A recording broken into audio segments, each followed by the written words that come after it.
Hello everyone, welcome to English learning classes. ಈ ತರಗತಿನಲ್ಲಿ ನಾನು ನಿಮಗೆ ಪ್ರೆಸೆಂಟ್ ಕಂಟಿನ್ಯೂಯಸ್ ಟೆನ್ಸ್ನ ಬಳಕೆಯನ್ನು ಕಲಿಸ್ಕೊಡ್ತೇನೆ.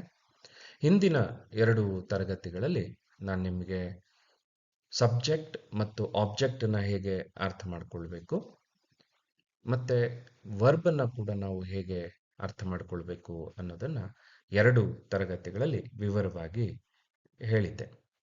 ಈ ಸಬ್ಜೆಕ್ಟ್ ಮತ್ತು ಆಬ್ಜೆಕ್ಟ್ ಅನ್ನುವ ಎರಡು ಪದಗಳೇನಿದ್ದಾವೆ ಅವುಗಳನ್ನು ನಾವು ಸರಿಯಾಗಿ ಅರ್ಥ ಮಾಡ್ಕೊಳ್ಳದೆ ಹೋದರೆ ಟೆನ್ಸಸ್ನ ಅರ್ಥ ಮಾಡ್ಕೊಳ್ಳೋದು ತುಂಬ ಕಷ್ಟ ಆಗತ್ತೆ. ಈ ಟೆನ್ಸಸ್ಸನ್ನು ನಾವು ಸರಿಯಾಗಿ ಅರ್ಥ ಮಾಡ್ಕೊಳ್ಳಿಲ್ಲ ಅಂತ ಹೇಳಿದ್ರೆ ಇಂಗ್ಲಿಷ್ನ ಬಳಕೆ ಮಾಡೋದು ಸಾಧ್ಯ ಆಗೋದಿಲ್ಲ. ಹಾಗೆ ಇಂಗ್ಲಿಷ್ನ ಓದಿ ಅರ್ಥ ಮಾಡ್ಕೊಳ್ಳೋದು ಕೂಡ ಕಷ್ಟ ಆಗ್ಬಿಡತ್ತೆ. ಈ ಎರಡು ಕಷ್ಟಗಳಿಂದ ನಾವು ದೂರ ಇರಬೇಕು ಅಂತ ಹೇಳಿದ್ರೆ ಈ ಬೇಸಿಕ್ ಕಾನ್ಸೆಪ್ಟ್ಸನ್ನು ಸರಿಯಾಗಿ ಅರ್ಥ ಮಾಡ್ಕೊಳ್ಬೇಕು. ಎಲ್ಲರದು ಬಹಳಷ್ಟು ಬಾರಿ ಅಭಿಪ್ರಾಯ ಏನಿರುತ್ತೆ ಅಂತ ಹೇಳಿದ್ರೆ ಇಂಗ್ಲಿಷ್ನ ಟೆನ್ಸ್ ಒಂದು ಗೊತ್ತಾದರೆ ಇಂಗ್ಲಿಷ್ ಬರುತ್ತೆ ಅಂತ ಹೇಳಿ. ಇದು ಒಂದು ಹಂತಕ್ಕೆ ಸರಿ, ಆದರೆ ಇನ್ನೊಂದು ಹಂತಕ್ಕೆ ಅದು ಸರಿ ಅಲ್ಲ. ಯಾಕಂದ್ರೆ ಇಂಗ್ಲಿಷ್ ಅಂತ ಹೇಳಿದ್ರೆ ಬರೀ ಟೆನ್ಸ್ ಅಷ್ಟೇ ಅಲ್ಲ. ಇಂಗ್ಲಿಷ್ನಲ್ಲಿ ಒಂದು ಭಾಷೆಯಾಗಿ ನಾವು ಅದನ್ನು ಬಳಸಬೇಕಾದ್ರೆ ನಮಗೆ ಇನ್ನೂ ಅನೇಕ ಅಂಶಗಳನ್ನು ಅರ್ಥ ಮಾಡಿಕೊಳ್ಳುವಂಥ ಅಗತ್ಯ ಇರುತ್ತೆ. ಇರಲಿ, ಈ ಕ್ಲಾಸನ್ನಲ್ಲಿ ನಾನು ನಿಮಗೇನು ಪ್ರೆಸೆಂಟ್ ಕಂಟಿನ್ಯೂಯಸ್ ಟೆನ್ಸ್ಗಳ ಬಳಕೆಯನ್ನು ಹೇಳ್ಕೊಡ್ಲಿಕ್ಕೆ ಹೊರಟಿದ್ದೇನೆ. ಇದನ್ನು ನೀವು ಸರಿಯಾಗಿ ಅರ್ಥ ಮಾಡ್ಕೊಳ್ಬೇಕು ಅಂತ ಹೇಳಿದ್ರೆ ಈ ಸಬ್ಜೆಕ್ಟ್, ಆಬ್ಜೆಕ್ಟ್ ಹಾಗೆ ವರ್ಬ್ ಅನ್ನೋದು ಏನು ಅಂತ ಹೇಳಿ ನೀವು ಅರ್ಥ ಮಾಡ್ಕೊಳ್ಬೇಕು. ಈ ವರ್ಬ್ ಅನ್ನೋದನ್ನ ಅರ್ಥ ಮಾಡ್ಕೊಳ್ಬೇಕಾದ್ರೆ ಅಲ್ಲಿ ಮತ್ತೆ ಹೆಲ್ಪಿಂಗ್ ವರ್ಬ್, ಮೇನ್ ವರ್ಬ್ ಅನ್ನುವ ಎರಡು ಸಬ್ ಡಿವಿಷನ್ಸ್ ಇದಾವೆ, ಅಥವಾ ಮತ್ತೆ ಅದನ್ನ ವಿಭಾಗ ಮಾಡ್ತೀವಿ ಅನ್ನೋದನ್ನು ಕೂಡ ನಾವು ನೆನಪು ಮಾಡ್ಕೊಳ್ಬೇಕಾಗತ್ತೆ. ಈಗ ಸಬ್ಜೆಕ್ಟ್ ಅಂತ ಹೇಳಿದಾಗ ನಾವು ಏನನ್ನ ಅರ್ಥ ಮಾಡ್ಕೊಂಡ್ವಿ ಹಿಂದಿನ ತರಗತಿನಲ್ಲಿ ಅಂತ ಹೇಳಿದ್ರೆ ಯಾವುದು ವಾಕ್ಯದಲ್ಲಿ ವಿವರಿಸಲ್ಪಡ್ತದೆಯೋ ಅಥವಾ ಯಾವುದಕ್ಕೋಸ್ಕರ ಆ ಸೆಂಟೆನ್ಸ್ ಅನ್ನ ನಾವು ಕನ್ಸ್ಟ್ರಕ್ಟ್ ಮಾಡಿರ್ತೀವೋ ಅದನ್ನ ನಾವು ಸಬ್ಜೆಕ್ಟ್ ಅಂತ ಹೇಳಿ ಹೇಳ್ತೇವೆ. ಕನ್ನಡದಲ್ಲಿ ಅದನ್ನ ಕರ್ತೃಪದ ಅಂತ ಹೇಳಿ ಹೇಳ್ತಾರೆ. ಆಬ್ಜೆಕ್ಟ್ ಅಂತ ಹೇಳಿದಾಗ ಕರ್ತೃ ನಿರ್ವಹಿಸಿದ ಕ್ರಿಯೆ ಏನಿರುತ್ತಲ್ಲ ಆ ಕ್ರಿಯೆಯ ಪರಿಣಾಮಕ್ಕೆ ಒಳಗಾಗೋದನ್ನ ನಾವು ಆಬ್ಜೆಕ್ಟ್ ಅಂತ ಹೇಳಿ ಹೇಳ್ತೇವೆ. ಕರ್ಮಪದ ಅಂತ ಹೇಳಿ ನಾವು ಕನ್ನಡದಲ್ಲಿ ಅದನ್ನ ಬಳಸ್ಕೊಳ್ತೇವೆ. ಈ ಎರಡನ್ನು ನೀವು ಅರ್ಥ ಮಾಡ್ಕೊಂಡ್ಮೇಲೆ ವರ್ಬ್ ಅನ್ನ ನೀವು ಅರ್ಥ ಮಾಡ್ಕೊಳ್ಳೋದಕ್ಕೆ ಹೊರಟಾಗ ವರ್ಬ್ ಅಂತ ಹೇಳಿದ್ರೆ ನಾವು ಅದನ್ನ ಯಾವಾಗ್ಲೂ ಒಂದು ಕ್ರಿಯಾಪದ ಅಂತ ಕನ್ನಡದಲ್ಲಿ ನೆನಪು ಮಾಡ್ಕೊಳ್ತೀವಿ. ಅಂದ್ರೆ ವರ್ಬ್ ಕ್ರಿಯೆಯನ್ನಷ್ಟೇ ಹೇಳೋದಿಲ್ಲ, ಸ್ಥಿತಿಯನ್ನು ಕೂಡ ಹೇಳುತ್ತೆ. ಉದಾಹರಣೆಗೆ I am a teacher. Am ಅನ್ನುವಂತಹ ಪದ ಯಾವುದೇ ಕ್ರಿಯೆಯನ್ನ ಹೇಳ್ತಾ ಇಲ್ಲ, ನನ್ನ ಸ್ಥಿತಿಯನ್ನ ಹೇಳ್ತಾ ಇದೆ. You are a student, I am a teacher. ಇಲ್ಲಿ ಆಮ್, ಆರ್ ಇವೆರಡೂ ಕೂಡ ಸ್ಟೇಟ್ ಆಫ್ ಬೀಯಿಂಗ್ ಅಂತ ಹೇಳಿ ಹೇಳ್ತೇವೆ. ಆದ್ರೆ ಒಂದು ಈ ಕ್ರಿಯೆಯನ್ನ ಹೇಳುವ ವಿಚಾರನಾದ್ರೂ ಇರಬಹುದು, ಸ್ಥಿತಿಯನ್ನ ಹೇಳುವ ವಿಚಾರವನ್ನಾದ್ರೂ ಇರಬಹುದು. ಈ ಎರಡರ ಕಡೆನೂ ಕೂಡ ವರ್ಬ್ ಟೈಮ್ ಅನ್ನ ಇಂಡಿಕೇಟ್ ಮಾಡುತ್ತೆ, ಆ ಟೈಮ್ ರೆಫರೆನ್ಸ್ ಅನ್ನ ಕೊಡ್ತಾ ಇರುತ್ತೆ. This is very important. ಈ ಟೈಮ್ ರೆಫರೆನ್ಸ್ ಅನ್ನ ನಾವು ಅರ್ಥ ಮಾಡ್ಕೊಳ್ಳಿಲ್ಲ, ಇಂಗ್ಲಿಷ್ನಲ್ಲಿ ಹೇಗೆ ಅದು ಬಳಕೆ ಆಗತ್ತೆ ಅನ್ನೋದನ್ನ ನಾವು ಸೆನ್ಸ್ ಮಾಡಲಿಲ್ಲ ಅಂತ ಹೇಳಿದ್ರೆ ಇಂಗ್ಲಿಷನ್ನು ಓದೋದು ಕಷ್ಟ, ಹಾಗೆ ಇಂಗ್ಲಿಷ್ನಲ್ಲಿ ಮಾತಾಡೋದು ಕೂಡ ಕಷ್ಟ ಆಗತ್ತೆ. ಈಗ ಇವತ್ತು ನಾವು ಈ ಟೆನ್ಸ್ ಮತ್ತು ವರ್ಬ್ಗಳ ನಡುವಿನ ಡಿಫರೆನ್ಸ್ ಏನು ಅನ್ನೋದನ್ನ ಅರ್ಥ ಮಾಡ್ಕೊಳ್ಳೋಣ. ಬಹಳಷ್ಟು ಸರಿ ವಿದ್ಯಾರ್ಥಿಗಳಿಗೆ ಈ ಟೆನ್ಸ್ ಮತ್ತೆ ವರ್ಬ್ ಎರಡೂ ಕೂಡ ಕನ್ಫ್ಯೂಷನ್ ಆಗತ್ತೆ. ಈ ಟೆನ್ಸ್ ಅನ್ನೋದನ್ನ ನೀವು ಅರ್ಥ ಮಾಡ್ಕೊಳ್ಳಿಕ್ಕೆ ಸುಲಭ ಮಾಡ್ಕೊಳ್ಳೋ ದಾರಿಯಿಂದ ನೀವು ಒಂದು ಸೆಂಟೆನ್ಸ್ ಅಂತ ಹೇಳಿ ನೆನಪು ಮಾಡ್ಕೊಳ್ಳಿ. ಟೆನ್ಸ್ ಅನ್ನೋದು ಕಾಲವನ್ನ ಸೂಚಿಸುವಂತಹ ಒಂದು ಸೆಂಟೆನ್ಸ್. ಆದ್ರೆ ವರ್ಬ್ ಅಂತ ಇದೆಯಲ್ಲ ಅದೊಂದು ಪದ ಅಷ್ಟೆ. ವರ್ಬ್ ಅನ್ನೋದನ್ನ ಒಂದು ವರ್ಡ್, ಒಂದು ಪದ ಅಂತ ಹೇಳಿ ನೆನ್ಪಿಟ್ಕೊಳ್ಳಿ. ಟೆನ್ಸ್ ಅನ್ನೋದನ್ನ ಒಂದು ವಾಕ್ಯ ಅಂತ ಹೇಳಿ ನೆನ್ಪಿಟ್ಕೊಳ್ಳಿ. ಆಗ ಎರಡರ ನಡುವಿನ ವ್ಯತ್ಯಾಸ ನಿಮಗೆ ಗೊತ್ತಾಗತ್ತೆ. ಮತ್ತೆ ಇನ್ನೊಂದು ವರ್ಬ್ ಅನ್ನೋದು ಈ ಟೆನ್ಸಿನ ಭಾಗವಾಗಿರುತ್ತೆ. ಆದ್ರೆ ಟೆನ್ಸ್ ಅನ್ನೋದು ವರ್ಬ್ನ ಭಾಗವಾಗಿ ಇರೋದಿಲ್ಲ. ಯಾಕೆ ಈ ಕನ್ಫ್ಯೂಷನ್ ಅಂತ ಹೇಳಿದ್ರೆ, ವರ್ಬ್ಗಳನ್ನ 4 ಗುಂಪಾಗಿ ಇಂಗ್ಲಿಷ್ನಲ್ಲಿ ವಿಂಗಡಿಸ್ತಾರೆ. ಟೈಪ್ಸ್ ಅಂತನಾದ್ರೂ ನೀವು ಕರಿಬಹುದು. ಪ್ರೆಸೆಂಟ್, ಪ್ರೆಸೆಂಟ್ ಪಾರ್ಟಿಸಿಪಲ್, ಪಾಸ್ಟ್ ಮತ್ತೆ ಪಾಸ್ಟ್ ಪಾರ್ಟಿಸಿಪಲ್. ಈ ಪ್ರೆಸೆಂಟ್ ಪಾರ್ಟಿಸಿಪಲ್, ಪಾಸ್ಟ್ ಮತ್ತೆ ಪಾಸ್ಟ್ ಪಾರ್ಟಿಸಿಪಲ್ ಅಂತ ಹೇಳುವ ಸಂದರ್ಭಗಳಲ್ಲಿ ಪ್ರೆಸೆಂಟ್ ಟೆನ್ಸ್ ಅಂತಾನು ಗ್ರಾಮರ್ ಪುಸ್ತಕಗಳಲ್ಲಿ ಬಳಸ್ತಾರೆ. ಹಾಗೆ ಟೀಚರ್ಗಳು ಕೂಡ ಅದನ್ನ ಪ್ರೆಸೆಂಟ್ ಟೆನ್ಸ್ ವರ್ಬ್ ಅಂತ ಹೇಳ್ತಾರೆ. ಆಗ ನಮಗೆ ಟೆನ್ಸ್ ಕಲಿಯೋದಕ್ಕೆ ಹೊರಟಂತ ಲರ್ನರ್ಸ್ ಏನಿರ್ತೀವಿ, ಬಿಗಿನರ್ ಲರ್ನರ್ಸ್ ಏನಿರ್ತೀವಿ, ನಮಗೆ ಹಾಗಿದ್ರೆ ಟೆನ್ಸ್ ಯಾವುದು, ವರ್ಬ್ ಯಾವುದು ಅನ್ನೋ ಕನ್ಫ್ಯೂಷನ್ ಶುರುವಾಗತ್ತೆ. ಸೊ ಒಂದು ನೀವು ಅರ್ಥ ಮಾಡ್ಕೊಳ್ಬೇಕಾಗಿರೋದೇನು ಅಂತ ಹೇಳಿದ್ರೆ, ಟೆನ್ಸ್ ಅಂತ ಹೇಳಿದಾಗ ಅದೊಂದು ಸೆಂಟೆನ್ಸ್ ಅಂತ ಹೇಳಿದ್ರೆ ಸಬ್ಜೆಕ್ಟ್ ವರ್ಬ್ ಇರುತ್ತೆ. ಆ ಕ್ರಿಯೆ ನಡೆದಿದ್ದು, ಆ ಕ್ರಿಯೆಯ ಪರಿಣಾಮ ಯಾರ ಮೇಲಾದ್ರೂ ಆಗಿದ್ರೆ ಆ ಸಂದರ್ಭದಲ್ಲಿ ಆಬ್ಜೆಕ್ಟ್ ಇರುತ್ತೆ ಅನ್ನೋದು ನಮ್ಮ ತಲೆನಲ್ಲಿ ಇರಬೇಕು, ನಮ್ಮ ನೆನಪಲ್ಲಿ ಇರಬೇಕು. ಮತ್ತೆ ಇನ್ನೊಂದು ನೆನಪಿಟ್ಕೊಳ್ಳಿ, ಇವೆಲ್ಲವನ್ನೂ ಕೂಡ ನೆನಪು ಮಾಡಿಕೊಂಡು ಯೋಚನೆ ಮಾಡುವ ಸ್ಥಿತಿಯಲ್ಲಿದ್ರೆ ಆ ಭಾಷೆನ ನಾವು ಬಳಸ್ಲಿಕ್ಕಾಗಲ್ಲ. ಯಾವುದೇ ಭಾಷೆ, ಇಂಗ್ಲಿಷ್ ಅಂತಲ್ಲ, ಯಾವುದೇ ಭಾಷೆ ಕೂಡ. ಹಾಗಾಗಿ ಈ ತರದ ಬೇಸಿಕ್ ಕಾನ್ಸೆಪ್ಟ್ಸ್ ಏನಿದೆ ಅವುಗಳ ನಾಲೆಡ್ಜ್ ನಮ್ಮೊಳಗಡೆ ಯಾವಾಗ್ಲೂ ಇರಬೇಕು. ಇದೆಲ್ಲ ನೆನಪು ಮಾಡಿಕೊಂಡು ಬಳಸುವಂಥದ್ದಲ್ಲ, ಅದು ನಮ್ಮ ಭಾಗ ಆಗಿರಬೇಕು.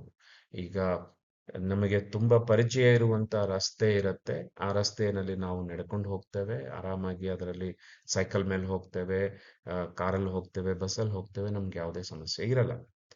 ಹಾಗೆ ಒಂದು ಪರಿಚಯ ಇಲ್ಲದೆ ಇರುವಂತ ಒಂದು ದಾರಿನಲ್ಲಿ ಹೋಗ್ಬೇಕಾದ್ರೆ ನಾವು ಬಹಳ ಯೋಚನೆ ಮಾಡಿ ಹೋಗ್ತೇವೆ. ಮುಂದೇನು ಮುಂದೇನು ಅನ್ನೋದನ್ನು ಯಾವಾಗಲೂ ಆತಂಕದಲ್ಲಿ ನೋಡ್ತೇವೆ. ಹಾಗೆ ಇಂಗ್ಲಿಷ್ನಲ್ಲೂ ಕೂಡ ನಿಮಗೆ ಪರಿಚಯದ ಅಂಶಗಳು ಕಡಿಮೆ ಆದಷ್ಟು ನಿಮ್ಮ ಆಂಗ್ಸೈಟಿ, ಆತಂಕ ಹೆಚ್ಚಾಗತ್ತೆ. ಆವಾಗ ಮತ್ತೆ ಕನ್ಫ್ಯೂಷನ್ ಜಾಸ್ತಿ ಆಗತ್ತೆ. ಈ ವರ್ಬ್ ಅನ್ನ ನಾವು ಅರ್ಥ ಮಾಡ್ಕೊಳ್ಬೇಕಾದ್ರೆ ಆದಷ್ಟು present verb, present participle verb, past verb ಮತ್ತೆ ಪಾಸ್ಟ್ ಪಾರ್ಟಿಸಿಪಲ್ ವರ್ಬ್ ಅಂತ ಹೇಳೋದನ್ನ ಅಭ್ಯಾಸ ಮಾಡ್ಕೊಳ್ಬೇಕು. ಅವಾಗ ನಮಗೆ ಟೆನ್ಸ್ ಮತ್ತು ವರ್ಬ್ಗಳ ನಡುವಿನ ಡಿಫ್ರೆನ್ಸ್ ಈಸಿ ಆಗತ್ತೆ ಅರ್ಥ ಮಾಡ್ಕೊಳ್ಳಿಕ್ಕೆ. ಸೊ ವರ್ಬ್ ಅಂತ ಹೇಳಿದಾಗ ಒಂದು ವರ್ಡ್, ಒಂದು ಪದ ಅಂತಷ್ಟೇ ನೀವು ಯೋಚನೆ ಮಾಡಿ. ಟೆನ್ಸ್ ಅಂತ ಹೇಳಿದಾಗ ಅದನ್ನ ಒಂದು ಸೆಂಟೆನ್ಸ್ ಅಂತ ಯೋಚನೆ ಮಾಡಿ. ಇಂಗ್ಲಿಷ್ನ ಟೆನ್ಸ್ ಅನ್ನ ಅರ್ಥ ಮಾಡ್ಕೊಳ್ಳೋದು ನಮ್ಮ ಕನ್ನಡ ಮಾತಾಡೋರಿಗೆ ಅಥವಾ ಭಾರತೀಯ ಭಾಷೆಗಳನ್ನ ಬಳಸೋರಿಗೆ ಬಹಳ ಸುಲಭ ಆಗುತ್ತೆ. ಯಾಕಂದ್ರೆ ಇಂಗ್ಲಿಷ್ನಲ್ಲಿ 3 ಕಾಲಸೂಚಕ ವ್ಯವಸ್ಥೆಯನ್ನ, ಟೆನ್ಸ್ ಸಿಸ್ಟಮ್ ಅನ್ನ ಬಳಸ್ತಾರೆ. ಒಂದು ಪಾಸ್ಟ್, ಪ್ರೆಸೆಂಟ್, ಫ್ಯೂಚರ್. ಇದೇ ರೀತಿಯ 3 ಕಾಲಸೂಚಕ ವ್ಯವಸ್ಥೆ ನಮ್ಮ ಬಹುತೇಕ ಭಾರತೀಯ ಭಾಷೆಗಳಲ್ಲಿ ಇದೆ. ಈಗ ಉದಾಹರಣೆಗೆ ಕನ್ನಡದಲ್ಲಿ ಭೂತಕಾಲ, ವರ್ತಮಾನ ಕಾಲ ಮತ್ತೆ ಭವಿಷ್ಯತ್ ಕಾಲ ಅಂತ ಹೇಳ್ತಾರೆ. ಸೊ ಇಂಗ್ಲಿಷ್ನಲ್ಲೂ ಕೂಡ ಅದೇ ತರದ 3 ಕಾಲದ ವ್ಯವಸ್ಥೆ ಇದೆ. ಭೂತಕಾಲ ಅನ್ನೋದನ್ನ ಇಂಗ್ಲಿಷ್ನಲ್ಲಿ ಪಾಸ್ಟ್ ಟೆನ್ಸ್ ಅಂತ ಹೇಳ್ತಾರೆ. ವರ್ತಮಾನ ಅಂತ ನಾವು ಕನ್ನಡದಲ್ಲಿ ಏನ್ ಹೇಳ್ತೇವೆ ಅದನ್ನ ಪ್ರೆಸೆಂಟ್ ಟೆನ್ಸ್ ಅಂತ ಹೇಳ್ತಾರೆ. ಭವಿಷ್ಯತ್ ಅಂತ ನಾವೇನ್ ಹೇಳ್ತೇವೆ ಅದನ್ನ ಫ್ಯೂಚರ್ ಟೆನ್ಸ್ ಅಂತ ಹೇಳ್ತಾರೆ. ಇದು ಟೆನ್ಸ್ ನ ರಚನೆ ದೃಷ್ಟಿಯಿಂದ ನಮಗೆ ಅರ್ಥ ಆಗ್ಬೇಕಾಗಿರುವಂತ ಭಾಗ. ವರ್ಬ್ ಅನ್ನ ನೀವು ಅರ್ಥ ಮಾಡ್ಕೊಳ್ಳೋ ದೃಷ್ಟಿಯಿಂದ ನಿಮ್ಮ ಗಮನದಲ್ಲಿ ಏನಿರ್ಬೇಕಂದ್ರೆ, ಇಂಗ್ಲಿಷ್ನಲ್ಲಿರುವ ಯಾವುದೇ ವರ್ಬ್ 4 ಗುಂಪಾಗಿ ಅಥವಾ 4 ಉಪ ಭಾಗವಾಗಿ ವಿಂಗಡಣೆಗೆ ಒಳಪಡುತ್ತೆ. ಒಂದು ಪ್ರೆಸೆಂಟ್ ವರ್ಬ್. ಪ್ರೆಸೆಂಟ್ ವರ್ಬ್ ಅನ್ನೋದು ಅದರ ಮೂಲ ಸ್ವರೂಪ ಆಗಿರುತ್ತೆ. ಉದಾಹರಣೆಗೆ ಸ್ಪೀಕ್. ಸ್ಪೀಕ್ ಅನ್ನೋದು ಆ ಕ್ರಿಯೆಯ ಮೂಲ ಪದ, ರೂಟ್ ವರ್ಡ್ ಅಂತ ಕೂಡ ನಾವು ಹೇಳ್ತೇವೆ. ಇನ್ನ ಆ ಕ್ರಿಯೆ ಚಾಲ್ತಿಗೆ ಬಂದ್ರೆ ಅವಾಗ ನಾವೇನ್ ಹೇಳ್ತೇವೆ, ಸ್ಪೀಕಿಂಗ್ ಅಂತ ಹೇಳ್ತೇವೆ. ಅದನ್ನ ಪ್ರೆಸೆಂಟ್ ಪಾರ್ಟಿಸಿಪಲ್ ವರ್ಬ್ ಅಂತ ನಾವು ಕರಿಬಹುದು. ಸ್ಪೋಕ್, ಈ ಪದ ನಿಮ್ಮ ಪರಿಚಯ ಇರುತ್ತೆ ನಿಮಗೆ, ಪಾಸ್ಟ್ ವರ್ಬ್ ಆಗತ್ತೆ. ಹಾಗೆ ಸ್ಪೋಕನ್ ಅನ್ನುವ ಪದ ಕೂಡ ನಿಮಗೆ ಪರಿಚಯ ಇರುತ್ತೆ. ಆ ಸ್ಪೋಕನ್ ಅನ್ನೋದು ಪಾಸ್ಟ್ ಪಾರ್ಟಿಸಿಪಲ್ ವರ್ಬ್ ಆಗತ್ತೆ. ಹಾಗೆ ನೀವು ಕಲಿಯುವ ಹಂತದಲ್ಲಿ ನಿಮ್ಮ ಟೀಚರ್ಸ್ಗಳು ಈ present verb, present participle verb, past verb ಮತ್ತೆ ಪಾಸ್ಟ್ ಪಾರ್ಟಿಸಿಪಲ್ ವರ್ಬ್ ಅಂತ ನಾನೇನು ಹೇಳ್ತಾ ಇದ್ದೇನೆ, ಇದನ್ನ V0, V1, V2, V3 ಅಂತಾನು ಹೇಳಿರ್ತಾರೆ.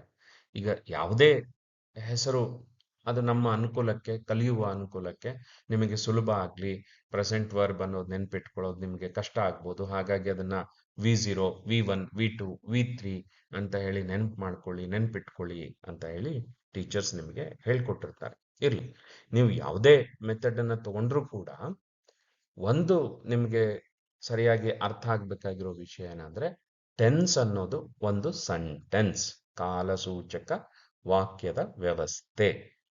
ಇದನ್ನ ಮೊದಲು ಅರ್ಥ ಮಾಡ್ಕೊಳ್ಳಿ. ದೆನ್ ವರ್ಬ್ ಅನ್ನೋದು ಒಂದು ಪದ ಅನ್ನೋದನ್ನ ಅರ್ಥ ಮಾಡಿಕೊಂಡು ನೆನ್ಪಿಟ್ಕೊಳ್ಳಿ. ಈ ಇಂಗ್ಲಿಷ್ನ ಟೆನ್ಸ್ ಸಿಸ್ಟಮ್ ಏನಿದೆ, ನಾನೀಗಾಗಲೇ ಹೇಳಿದಾಗೆ ಪಾಸ್ಟ್, ಪ್ರೆಸೆಂಟ್, ಫ್ಯೂಚರ್ ಅನ್ನುವ 3 ವ್ಯವಸ್ಥೆ ಇದೆ.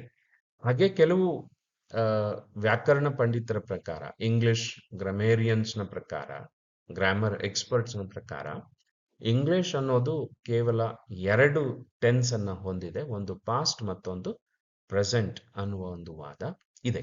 ಇರ್ಲಿ, ನಿಮ್ಮಂತ ಕಲಿಯುವ ಹಂತದಲ್ಲಿರುವಂತವರಿಗೆ ಈ 2 ಸಿಸ್ಟಮ್ ಇದೆಯೋ 3 ಸಿಸ್ಟಮ್ ಇದೆಯೋ ಅನ್ನೋ ಪ್ರಶ್ನೆಗೆ ತಲೆ ಹಾಕದೇ ಇರೋದು ಒಳ್ಳೇದು. ಸೊ ನಾವು ಏನ್ ಇಟ್ಕೊಳ್ಳೋಣ ಅಂತ ಹೇಳಿದ್ರೆ, ಇಂಗ್ಲಿಷ್ನಲ್ಲಿ 3 ಟೆನ್ಸ್ಗಳ ವ್ಯವಸ್ಥೆ ಇದೆ ಅನ್ನೋದನ್ನ ನಾವು ಅರ್ಥ ಮಾಡ್ಕೊಂಡ್ಬಿಡೋಣ.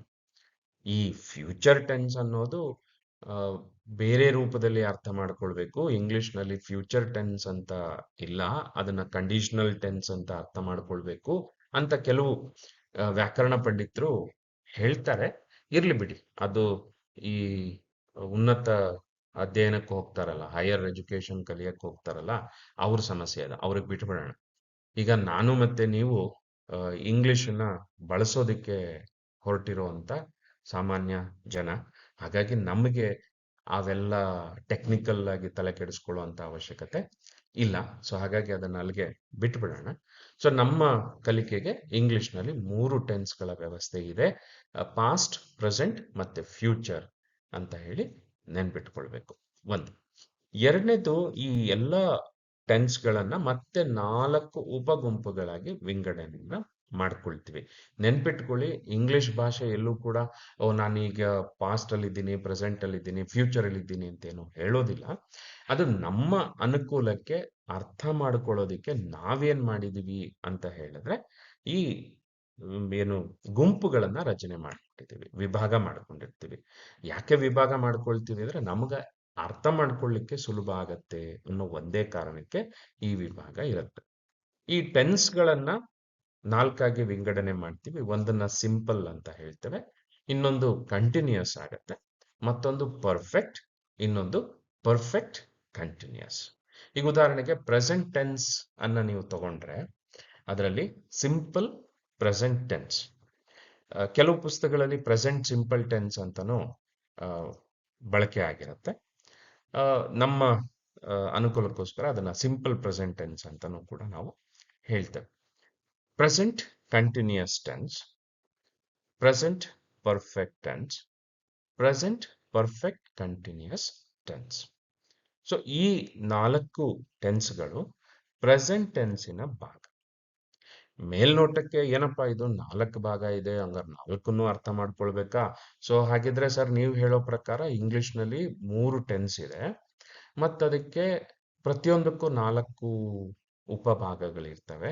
ಹಂಗಿದ್ರೆ ಒಟ್ಟು 12 ಟೆನ್ಸ್ ಆಯ್ತು, 12 ನಾವು ಕಲಿಬೇಕಾ ಅಂತ ನೀವೇನು ಪ್ರಶ್ನೆಯನ್ನು ಹಾಕೊಂಡ್ರೆ, ಹೌದು, ಇಂಗ್ಲಿಷ್ನ ಬಳಕೆ ಮಾಡಬೇಕು ಅಂತ ಹೇಳಿದ್ರೆ, ಇಂಗ್ಲಿಷ್ನ ಸರಿಯಾಗಿ ಅರ್ಥ ಮಾಡ್ಕೊಳ್ಬೇಕು ಅಂತ ಹೇಳಿದ್ರೆ, ಆ 12 ಟೆನ್ಸ್ಗಳನ್ನ ನಾವು ಅರ್ಥ ಮಾಡ್ಕೊಳ್ಬೇಕಾಗತ್ತೆ.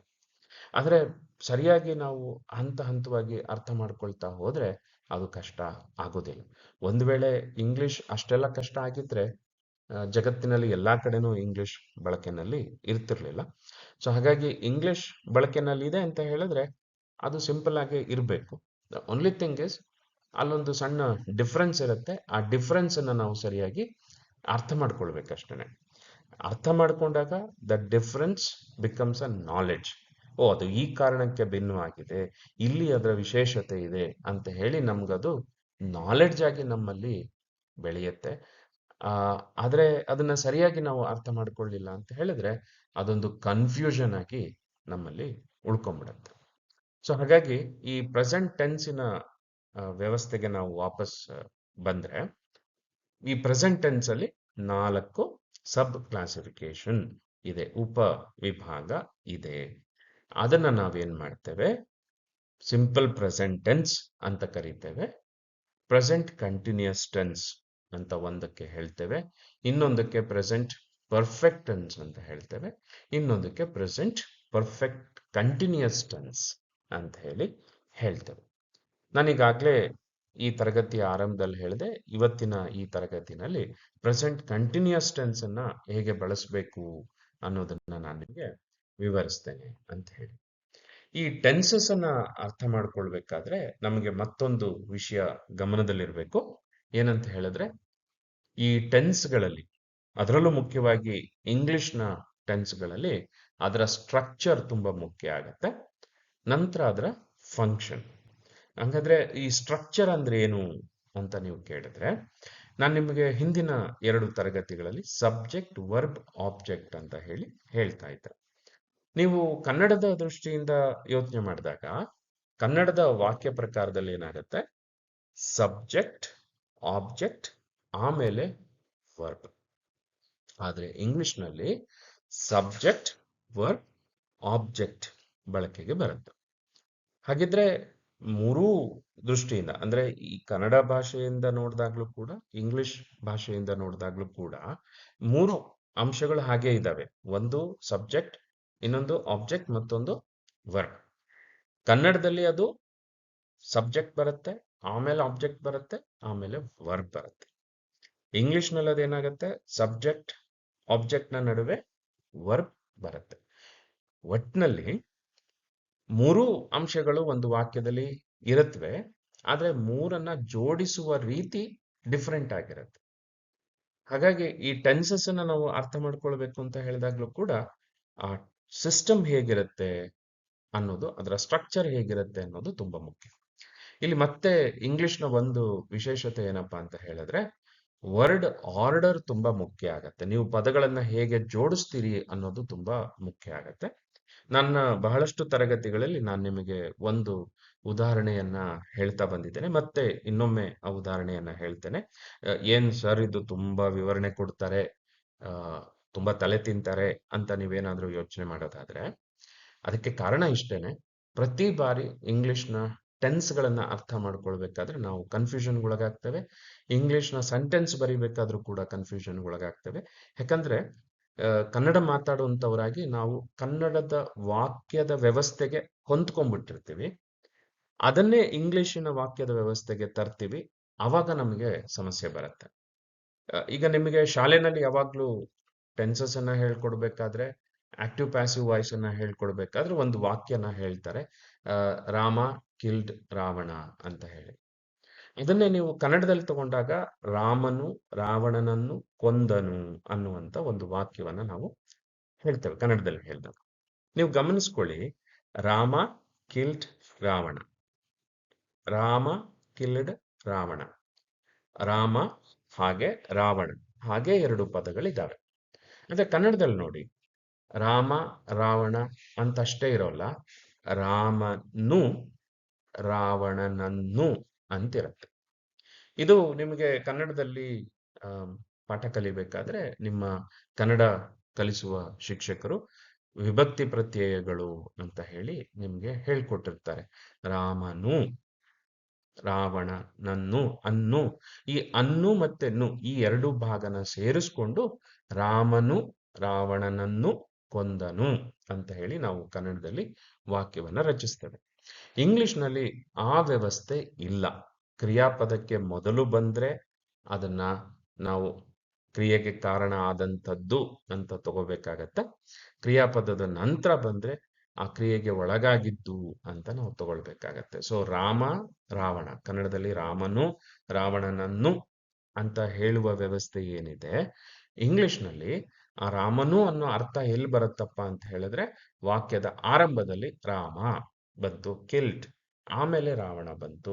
ಸೊ ಹಾಗಾಗಿ ಇಂಗ್ಲಿಷ್ನ ಬಳಕೆ ಮಾಡಬೇಕು ಅಂತ ನೀವು ಯೋಚನೆ ಮಾಡಿದಾಗ ವರ್ಡ್ ಆರ್ಡರ್ ತುಂಬಾ ಮುಖ್ಯ ಆಗುತ್ತೆ. ಹಾಗಾಗಿ ಟೆನ್ಸಸ್ ಅನ್ನ ನಾವು ಕಲಿಬೇಕಾದ್ರೆ structure is very important. So ಆ ಸ್ಟ್ರಕ್ಚರ್ನ ನೀವು ಅರ್ಥ ಮಾಡ್ಕೊಳ್ಬೇಕು. ಮತ್ತೆ ಟೆನ್ಸಸ್ ನಲ್ಲಿ ಇನ್ನೊಂದು ಸವಾಲ್ ಏನಿರುತ್ತೆ ಅಂತ ಹೇಳಿದ್ರೆ 2 ವರ್ಬ್ಗಳನ್ನ ಬಳಸ್ತೇವೆ. ಈಗ ನಾನು ವಾಕ್ಯದ ಸ್ಟ್ರಕ್ಚರ್ ಹೇಳಬೇಕಾದ್ರೆ ಹೇಳಿದೆ ಸಬ್ಜೆಕ್ಟ್, ವರ್ಬ್, ಆಬ್ಜೆಕ್ಟ್ ಅಂತ ಹೇಳಿ. ಆದ್ರೆ ಟೆನ್ಸಸ್ ಅನ್ನ ಕಲಿಬೇಕಾದ್ರೆ ಈ ವರ್ಬ್ ನ ಒಳಗಡೆನೆ ಹೆಲ್ಪಿಂಗ್ ವರ್ಬ್ ಮತ್ತೆ ಮೇನ್ ವರ್ಬ್ ಅಂತ ಹೇಳಿ ಉಪವಿಭಾಗ ಮತ್ತೆ ಇದೆ ಅನ್ನೋದು ನಮಗೆ ಅರ್ಥ ಆಗ್ಬೇಕು. ಹಾಗಾಗಿ ಕಳೆದ ತರಗತಿಯಲ್ಲಿ ನಾನು ನಿಮಗೆ ಈ ಹೆಲ್ಪಿಂಗ್ ವರ್ಬ್ಗಳ ಬಗ್ಗೆ ಕೂಡ ಹೇಳ್ತಾ ಇದ್ದೆ. ನೋಡಿ, ಪ್ರೆಸೆಂಟ್ ಕಂಟಿನ್ಯೂಸ್ ಟೆನ್ಸ್ ಅನ್ನ ನೀವು ತಗೊಂಡ್ರೆ ಅದರ ಸ್ಟ್ರಕ್ಚರ್ ಹೇಗಿರುತ್ತಪ್ಪ ಅಂತ ಹೇಳಿದ್ರೆ subject plus is, am, are ಇವನ್ನ ಹೆಲ್ಪಿಂಗ್ ವರ್ಬ್ ಅಂತ ಹೇಳ್ತೇವೆ. ನಂತರ present participle verb. So subject ಅನ್ನೋದು ಈಗ ಆಲ್ರೆಡಿ ನಾನು ನಿಮಗೆ ವಿವರಿಸಿದ್ದೇನೆ. ಈಸ್, ಆಮ್, ಆರ್ ಅನ್ನೋದು ಹೆಲ್ಪಿಂಗ್ ವರ್ಬ್ ಆಗತ್ತೆ. ಹಾಗೆ ಪ್ರೆಸೆಂಟ್ ಪಾರ್ಟಿಸಿಪಲ್ ವರ್ಬ್. ಬಹಳಷ್ಟು ಟೆಕ್ಸ್ಟ್ ಗ್ರಾಮರ್ ಬುಕ್ಗಳಲ್ಲಿ ಪ್ರೆಸೆಂಟ್ ಪಾರ್ಟಿಸಿಪಲ್ ಟೆನ್ಸ್ ಅಂತಾನೂ ಕೂಡ ಬಳಕೆ ಆಗಿರುತ್ತೆ. ಆದರೆ ನಾವು ಅದನ್ನ ಪ್ರೆಸೆಂಟ್ ಪಾರ್ಟಿಸಿಪಲ್ ವರ್ಬ್ ಅಂತ ಹೇಳಿ ಅರ್ಥ ಮಾಡ್ಕೊಳ್ಳೋದು ತುಂಬಾ ಮುಖ್ಯ ಆಗತ್ತೆ. So subject plus is, am, are plus present participle verb ಅಂತ ಹೇಳಿ ನಾವು ನೆನ್ಪಿಟ್ಕೊಳ್ಬೇಕು. ಇಲ್ಲಿ ಈಸ್, ಆಮ್, ಆರ್ ಅನ್ನೋದನ್ನ ಹೆಲ್ಪಿಂಗ್ ವರ್ಬ್ ಆಗಿ ನಾವು ಬಳಕೆ ಮಾಡ್ತೇವೆ. ಪ್ರೆಸೆಂಟ್ ಪಾರ್ಟಿಸಿಪಲ್ ವರ್ಬ್ ಏನಿರುತ್ತೆ ಅದನ್ನ ಮೇನ್ ವರ್ಬ್ ಆಗಿ ನಾವು ಇಲ್ಲಿ ಬಳಕೆ ಮಾಡ್ತೇವೆ. ಈ ಹೆಲ್ಪಿಂಗ್ ವರ್ಬಿನ ಫಂಕ್ಷನ್ ಏನು ಅನ್ನೋದನ್ನ ನಾವು ಯಾವಾಗಲೂ ನೆನ್ಪಿಟ್ಕೊಳ್ಬೇಕು. ಮುಂದಿನ ತರಗತಿಯಲ್ಲೂ ಕೂಡ ಅದನ್ನ ಮತ್ತೆ ವಿವರವಾಗಿ ನಾನು ನಿಮಗೆ ಹೇಳ್ತೇನೆ. ಈ ಇಂಗ್ಲಿಷ್ನ ವ್ಯವಸ್ಥೆನಲ್ಲಿ ಒಂದು ಕಂಡೀಷನ್ ಇದೆ. ಏನಂದ್ರೆ ಕ್ರಿಯೆಯನ್ನ ಸೂಚಿಸುವಂತಹ ಕ್ರಿಯಾಪದಗಳು ಸ್ವತಃ ನೆಗೆಟಿವ್ ಆಗೋದಿಲ್ಲ. ಉದಾಹರಣೆಗೆ speak, speak no, speak not ಅಂತ ಹೇಳಿ ಆಗೋದಿಲ್ಲ. ಈಗ ಪ್ರೆಸೆಂಟ್ ಕಂಟಿನ್ಯೂಸ್ ಟೆನ್ಸ್ ಅನ್ನ ರಚನೆಯನ್ನೇ ನಾವು ತಗೊಂಡ್ರೆ ಐ ಆಮ್ ಸ್ಪೀಕಿಂಗ್ ಅಂತ ಬಳಸ್ತೀವಿ. ಇಲ್ಲಿ ಸ್ಪೀಕಿಂಗ್ ಅನ್ನೋ ಪದ ಸ್ಪೀಕಿಂಗ್ ನಾಟ್ ಅಂತ ಹೇಳಿ ಪ್ರಯೋಗ ಮಾಡಲಿಕ್ಕೆ ಬರೋದಿಲ್ಲ. ಐ ಆಮ್ ನಾಟ್ ಸ್ಪೀಕಿಂಗ್ ಅಂತ ಹೇಳಬೇಕು. ಐ ಆಮ್ ನಾಟ್ ರೀಡಿಂಗ್ ಅಂತ ಹೇಳಿ ಹೇಳಬೇಕು. ಸೊ ಹಾಗಾಗಿ ಈ ಮೇನ್ ವರ್ಬ್ ಏನಿರುತ್ತೆ ಆ ಮೇನ್ ವರ್ಬ್ ಅನ್ನ ನೆಗೆಟಿವ್ ಮಾಡಲಿಕ್ಕೆ ಹೆಲ್ಪ್ ಮಾಡುವಂತ ಗುಂಪಿನ ಪದಗಳು ಈಸ್, ಆಮ್, ಆರ್ ಆಗಿರುತ್ತೆ. ಅಲ್ಲ ಸರ್ ಇದೆಲ್ಲ ಇರಲೇಬೇಕಾ ಅಂತ ಹೇಳಿದ್ರೆ ಹೌದು, ಇಂಗ್ಲಿಷ್ ಭಾಷೆ ಬಳಸೋರು ಈ ರೀತಿಯ ವ್ಯವಸ್ಥೆಯನ್ನ ಬಳಕೆ ಮಾಡ್ಕೊಂತ ಬಂದಿದ್ದಾರೆ. ಹಾಗಾಗಿ ನಾವು ಅದನ್ನ ಬಳಕೆ ಮಾಡಬೇಕಾಗತ್ತೆ. ಸೊ ಟೆನ್ಸಸ್ ಅನ್ನ ನಾವು ಅರ್ಥ ಮಾಡ್ಕೊಳ್ಬೇಕಾದ್ರೆ 2 ಮುಖ್ಯವಾದಂತ ಭಾಗ ಇರ್ತವೆ. ಒಂದು ಅದರ ಸ್ಟ್ರಕ್ಚರ್, ಇನ್ನೊಂದು ಅದರ function. So present continuous tense ಅನ್ನ ನೀವು ಅರ್ಥ ಮಾಡ್ಕೊಳ್ಬೇಕು ಅಂತ ಹೇಳಿದ್ರೆ ಅದರ structure, subject, is, am, are 3 helping verb ಇರುತ್ತೆ. ಈ 3ರಲ್ಲಿ ಯಾವ್ದಾದ್ರು ಒಂದನ್ನ ನಾವು ಬಳಕೆ ಮಾಡಬೇಕು. ಅದಕ್ಕೆ ಒಂದು ರೂಲ್ ಇದೆ, ಒಂದು ಸಂದರ್ಭ. ಆ ಸಂದರ್ಭಕ್ಕೆ ತಕ್ಕಂತೆ ನಾವು ಅದನ್ನ ಬಳಸಬೇಕು. ಅದನ್ನ ನಾನು ನಿಮಗೆ ಇನ್ನೊಂದು ನಿಮಿಷದಲ್ಲಿ ವಿವರಿಸ್ತೇನೆ. ಸೊ ಮೇನ್ ವರ್ಬ್ ಆಗಿ ನಾವು ಬಳಕೆ ಮಾಡಬೇಕಾಗಿರೋದು ಪ್ರೆಸೆಂಟ್ ಪಾರ್ಟಿಸಿಪಲ್ ವರ್ಬ್ ಆಗಿರುತ್ತೆ.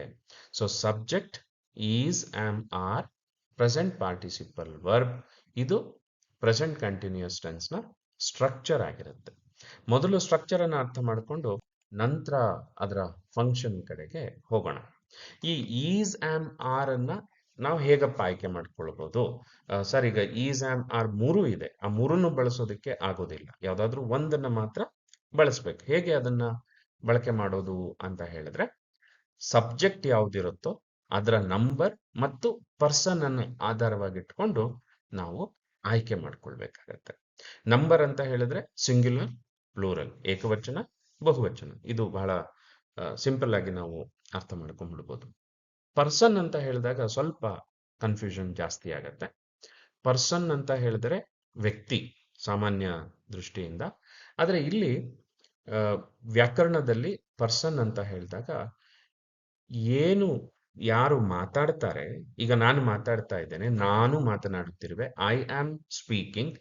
ಯಾರು ಮಾತಾಡುವ ಕೆಲಸವನ್ನ, ಕ್ರಿಯೆಯನ್ನ ಯಾರು ಮಾಡ್ತಿರ್ತಾರೋ ಅವರನ್ನ ಉದ್ದೇಶವಾಗಿಟ್ಕೊಂಡು, ಆ ಹಿನ್ನೆಲೆಯನ್ನ ಇಟ್ಕೊಂಡು ಈ ಪರ್ಸನ್ ಅನ್ನ ಡಿವೈಡ್ ಮಾಡ್ತಾ ಹೋಗ್ತಾರೆ.